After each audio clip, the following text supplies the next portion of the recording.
Tonight, former cabinet minister Dr. D.K. Duncan dies at the age of 80. Ministry of Health and Wellness announces 5 additional COVID-19 deaths within the last 24 hours, taking the total of deaths to 51.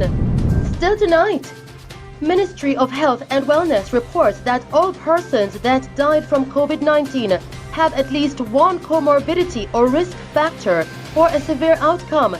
Following slide shows that all cases, all persons who died had at least one comorbidity or risk factor for severe outcome.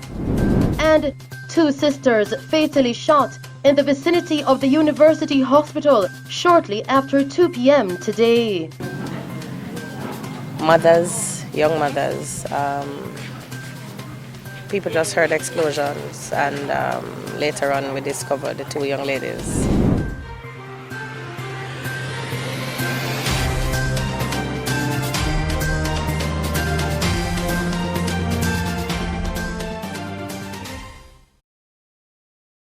Good evening. Former Cabinet Minister Dr. D.K. Duncan died in hospital earlier today at the age of 80. Dr. Duncan was a former 2-term General Secretary, former Minister of National Mobilization, and 4-term Member of Parliament for East Central St. Andrew and Hanover Eastern. He had been critically ill in the University Hospital of the West Indies, arising from COVID-19 complications. Dr. Duncan's political career spanned 45 years, beginning in the 1960s. Dr. Duncan is the father of Patricia Duncan Sutherland and Imani Duncan Price. Both followed their father's footsteps into representational politics. Both ran in the September 3 general election for the People's National Party as well. In the meantime, tributes have been pouring in following the news of the passing of Dr. Duncan.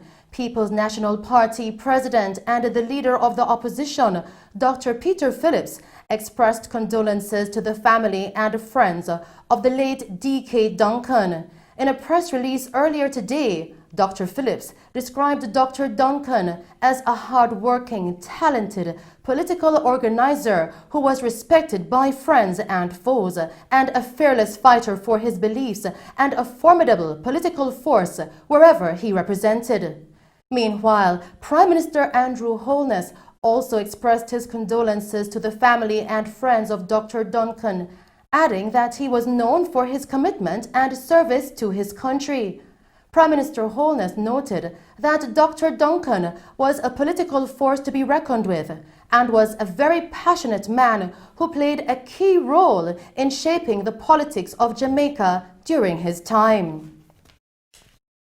In response, the family of Dr. D.K. Duncan say they are heartened by the outpouring of love and appreciation from all over Jamaica and the world that they have received.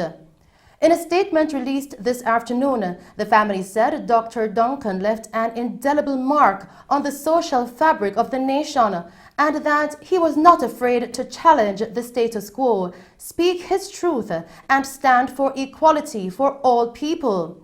He was fearless in championing issues that affect the majority of Jamaicans that often feel they have no voice.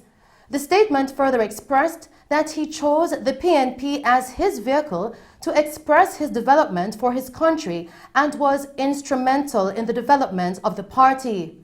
The family also said that they honor Dr. Duncan for offering his life as a contribution to his beloved country and that they are grateful to the medical team at the University Hospital of the West Indies, UHWI, for their tireless and dedicated care. Still making news tonight, the Ministry of Health and Wellness has announced 5 more COVID-19 related deaths within the last 24 hours, taking the total of deaths to 51. They include an 81-year-old woman from the corporate area who had congestive cardiac failure, diabetes and hypertension, a 71-year-old woman from St. Catherine who had diabetes and hypertension, and a 69-year-old man from the corporate area. 2 deaths that were formerly placed under investigation have been confirmed as COVID-19 related deaths. They are a 76-year-old woman from St. Catherine who had a history of hypertension and diabetes, and a 46-year-old woman from Westmoreland who had a terminal illness. Additionally, there were 210 new cases, taking the total of confirmed positive cases to 4,374, with 3,016 of them being active. The new cases include 110 women and 100 men, ranging in age from 79 days to 88 years. Meanwhile, the country has reported 45 new recoveries, increasing the tally of recovered persons to 1,225. The ministry also reported that 111 persons now hospitalized for the virus. 22 of them are moderately ill, while 8 are critically ill. In the meantime, during the Ministry of Health and Wellness's live press conference held earlier this evening, National Epidemiologist Dr. Karen Webster Carr reported that all persons that died from COVID-19 have at least one comorbidity or risk factor for a severe outcome. Week 35 was when we saw the greatest number of cases and the greatest number of deaths. The following slide shows that all persons who died had at least one comorbidity or risk factor for severe outcome. When we look at the number of deaths by sex, we see that more males died than females, and the death rate among men is greater than that of females. The age distribution, most of the cases occurred in persons over 70 years old, and the case fatality rate increased with increasing age.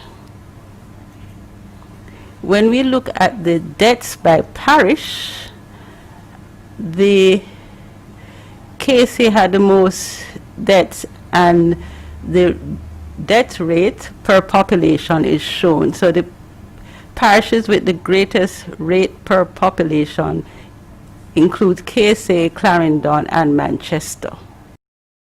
Now, Director at the National Public Health Laboratory, Dr. Michelle Hamilton, announced that come October of this year, a COVID-19 antigen test will be introduced. Effective October 2020, we will be introducing the COVID antigen test. Specifically, we'll be using a product made by SD Biosensor, the F200 test. Both of these tests will detect current infection, and that is why both of them now have importance as we investigate our COVID-19 outbreak. The PCR test, however, detects the genetic material of the virus, whereas the antigen test detects proteins which the virus produces as it reproduces. So we are looking now in the antigen test at products made by the virus while it is multiplying. The specimen type remains basically the same. For the antigen test, we will utilize the nasopharyngeal swab only, whereas for the PCR test, we used a combination of nasopharyngeal and oropharyngeal swabs. Both of these tests give very good results. They have high specificity, so if they are positive, then we have confidence in the fact that this test can predict the positive cases. There is a difference in the sensitivity of the test in that the antigen test is not as sensitive, which means that some of the cases that are negative could be false negative. But we will make allowance for that by repeating whatever tests we have that are negative on the PCR machine. The beauty of this test is that it is very simple and that it is very cost effective because the cost is low. But it will still require some specialized training, and it's also going to require daily reporting to the Ministry of Health. In other news tonight, the Ministry of Education, Youth and Information has announced that it is in the process of establishing an e-COVID management task force that will be tasked with arriving at a consensus on the reopening and management of schools amid the COVID-19 pandemic. Minister of Education, Youth and Information, Favour Williams, will chair the task force. She will be joined by State Minister Robert Morgan.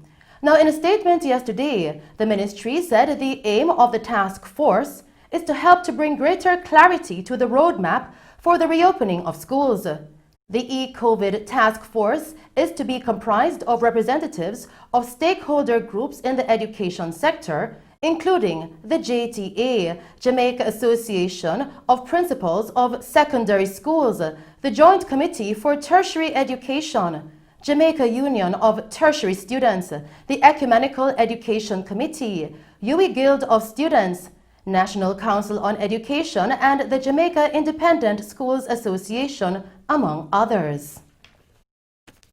In news from the capital, a community is in shock tonight as two sisters were shot and killed in the vicinity of the University Hospital shortly after 2 p.m. today. The deceased have been identified as 31-year-old Shanake Hunter and 23-year-old Renee Martel. Reports coming into our news center tonight are that the two women were at their gate when they were shot. Miss Martel was shot while holding her daughter. However, the infant was unharmed. They were assisted to the hospital where they were pronounced dead. No motive has been established for the killing. Councillor for the Pepin Division, Venetia Phillips, in speaking with our news team, expressed sadness at the passing of the sisters. Mothers, young mothers, people just heard explosions, and later on we discovered the two young ladies. Persons who ran to the scene immediately after the shots had stopped. They thought the child was dead because the child was covered in blood, but they later realized that the child was okay, probably just in shock, so wasn't making any sound at the time. But the baby is here, thank God, but her mother isn't, and her aunt isn't. I'm sure, it's with mixed emotions. I don't know that there's any person, regardless of whether or not you were friends with them, I don't know if there's any person in the community who could be okay with something like this. I'm particularly concerned because I can think of, certainly over the last year and a half into 2 years, that this would take to a total of 4, the number of women killed in Monocommon. 2 on the front, on the main road there, and these 2 young ladies now here in the lane. So it is very concerning that, over the last year and a half into 2 years, at least, that you would have 4 women killed in Monocommon in pretty much the same way, gunshots. So that's concerning. That's something the police will need to look at. That's something the government needs to look at. In terms of, we talk about crime, but we don't get the kind of assertiveness that we need in terms of follow-up. So, of course, as soon as, the anxiety and everything dies down, then this may very well just become another statistic. And that, for me, is not just sad, it's troubling. In news from Trelawney, 4 homemade firearms were seized by the Warsop police in the parish within the last 48 hours.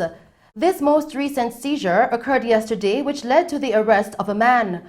According to police reports, he was arrested when he turned up at the Warsop police station to make a report against another man. During the process, the other man turned up and handed over a homemade handgun to the police, saying that the suspect had earlier used it to shoot at him while the two were having a dispute. It is alleged that the homemade weapon malfunctioned and injured the suspect, causing him to drop it. He then fled the scene. The weapon was allegedly retrieved by the other man and handed over to the police. Warsaw detectives are also investigating the seizure of 3 homemade firearms in the community of Flanker Lane on Tuesday. In that incident, a homemade shotgun, 2 homemade handguns, and 2 9mm rounds of ammunition were found during the search of a premises. In news from Westmoreland, a 70-year-old suspected con artist who allegedly extorted unsuspecting persons of more than $1 million Jamaican dollars has been charged by the police in Little London. Winston Crossdale, who resides in Little London as well, was charged on Tuesday with 2 counts of obtaining money by false pretense. The charges were made while Crossdale was in police custody on similar offences. According to police reports, a woman and her nephew reported that they paid Crossdale a combined $1 million for 2 motor vehicles in late July. It is further alleged that the money was paid over when Crossdale promised he could secure the vehicles at a reduced cost because of special contacts at the port. The woman then became suspicious when Crossdale began to give changing reasons for the delay in delivering the promised motor vehicles. She eventually discovered that he was in police custody and made a report. Crossdale is to appear in the Westmoreland Parish Court on October 6 to answer to 2 counts of obtaining money by false pretense in relation to this case. He will also answer to other fraud-related charges in at least 1 other case. Still making Mello TV news, the Tax Administration Jamaica (TAJ) is advising the public that its Darlaston tax office will be temporarily closed as of September 21 to facilitate extensive renovation of the facility. The office is expected to reopen on March 1, 2021. In a statement released earlier today, TAJ encouraged taxpayers to visit the Montego Bay Revenue Service, Savannah Lamar or Black River tax offices to conduct business. TAJ is also advising its customers that several services are available online via TAJ's website at www.jamaicatax.gov.jm. For further information, persons can contact the Tax Administration's Customer Care Center at 888-TAX-HELP, that's 888-829-4357, toll-free, or visit their website at www.jamaicatax.gov.jm. And those were the stories making news. I return with a recap. We'll now take a break and then join Christopher Scott with sports.